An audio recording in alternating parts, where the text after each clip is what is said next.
We're live. We're live on Instagram. We're live on YouTube. All right. If only I had more money. Bezos, Buffett, and Gates, all divorced.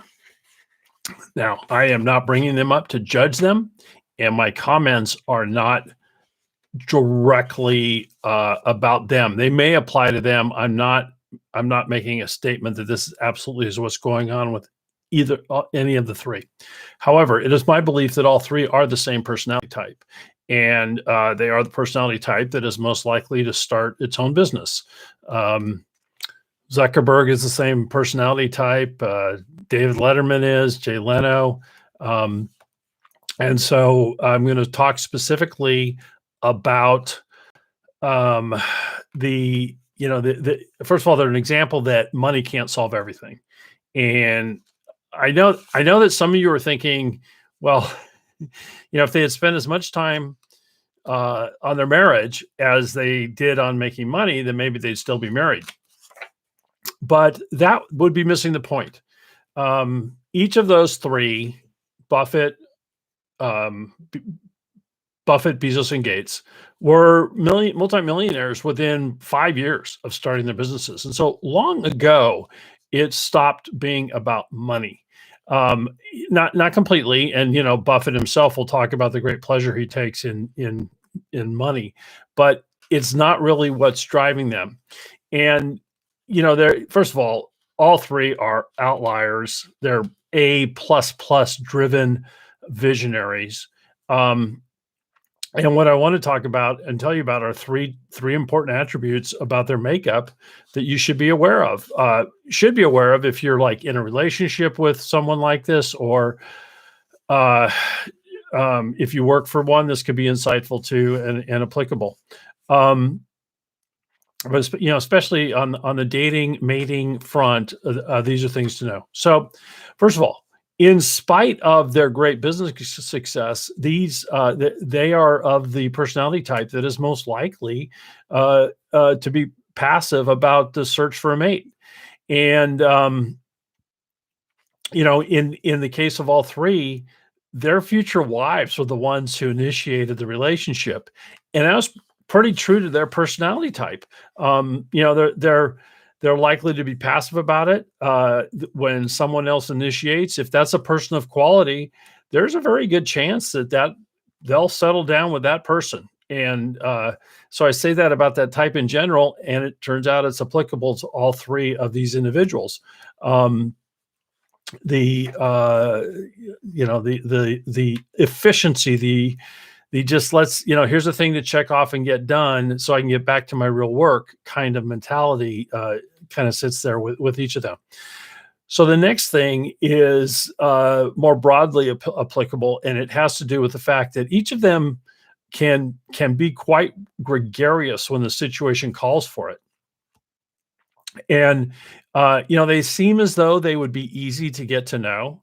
However, they can be very difficult to get close to and to have true intimacy with. Their personality structures are complex, and their outward ease can mask the inner world that is going on. And so this type, again, when out in public, when in front of a group, can be actually more at ease than in one-on-one intimate relationships. And this can oftentimes, especially in a marriage or dating relationship, this can be quite surprising to an individual to experience this person so differently in their inner world. And again, I'm not accusing any of those guys of actually doing this, but it kind of fits, just little telltale signs of information that you get about them. And so then the final point is, all three have extraordinarily high IQs. And while that profoundly impacted their success in business, I mean, it was clearly had a ton to do. Gates was like a nationwide best score in math guy, and all three brilliant people. And so what served them tremendously well in business does not serve in marriage, and it can actually have a negative impact because the intellectual pursuits, the curiosity about the outside world never goes away.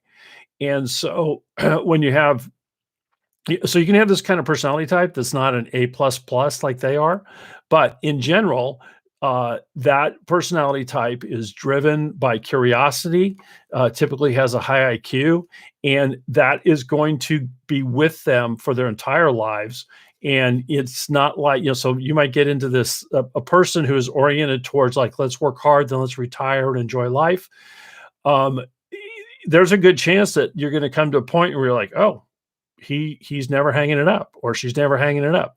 Now I tend towards he because this personality type does tend to be have a higher percentage of male than female um, in it, but that's not to say that there aren't female members of this type. And so anyway, the final characteristic is the fact that there's a good likelihood that this person will want to continue to work until the day they drop, and to pursue varied interests and to be very driven in those curiosities, which again then circles back to what can be, if they're not shared interests, can be the challenges as far as an ongoing relationship. So, unfortunately, I find it sad that all three men have had to go through this, and I just want you to keep in mind those points that, don't mistake outward gregariousness in groups for someone who's necessarily going to be easy to get to know. Realize that if you're in a relationship with this person, you want to filter through and make sure that it's not just, hey, you're the first person of quality that has shown interest, and so you'll do that extra probing. And then finally, just always remember that those things that drove them to succeed in business will never go away, always be a part of the package. And if you don't like them up front, you're not probably going to get those aspects. If you don't like those aspects up front, you're probably not going to find that 20, 30 years in, you like them even more. All right. So I'm Robert J. Conley, and those are my thoughts today, and I will see you tomorrow. Take care.